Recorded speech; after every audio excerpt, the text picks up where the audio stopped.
આજે માં કાળીના ખોળે એની છત્રછાયામાં વિરાટ નારાયણ વનનું સર્જન થઈ રહ્યું છે।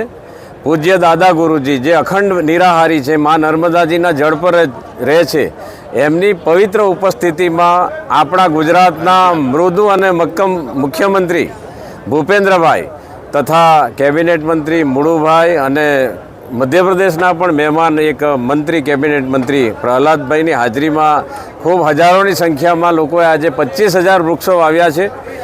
નરેન્દ્રભાઈના મનમાં સમગ્ર દેશમાં પર્યાવરણની રક્ષા માટે એક પેડ માં કે નામ એ ભાવ સાથે એમણે જે ગયા વર્ષે એક આહવાન કર્યું હતું, આજે મને જણાવતા આનંદ થાય છે કે 15,000 વૃક્ષો અહીંયા લાગી ગયા છે ગયા વર્ષે, આજે બીજા 25,000 લાગે છે અને આવનારા વર્ષમાં એક વર્ષમાં જેમ એક પેડ માં કે નામ એમ અહીંયા વિરાટ નારાયણ વનમાં એક પેડ 1,00,000 પેડ મહાકાળી કે નામ આપણે કરવા જઈ રહ્યા છે। ત્યારે એમાં મીડિયાના મિત્રો આમાં સહકાર આપે। આવનારા સમયમાં અમારો સંકલ્પ છે એ દાદા ગુરુ પૂરું કરશે, નારાયણ બાપુ પૂરું કરશે અને મહાકાળીના અમને આશીર્વાદ પણ મળશે એવી ચોક્કસ મનમાં ભાવ છે।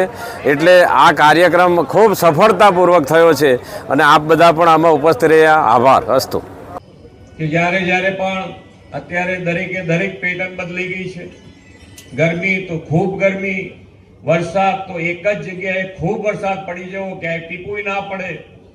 આ બધાની અંદરથી બહાર નીકળવા માટે અને આ બધામાંથી જો બહાર નીકળવું હશે તો જેટલું આપણે ગ્રીન કવર વધારીશું એટલો જ આપણને ફાયદો થાય એવો છે।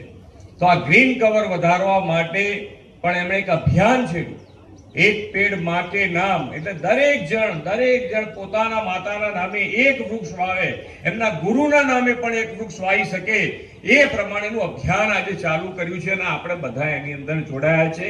એ માટેનું આપણને ગૌરવ છે કે આપણે કંઈક કરી શકીએ છીએ।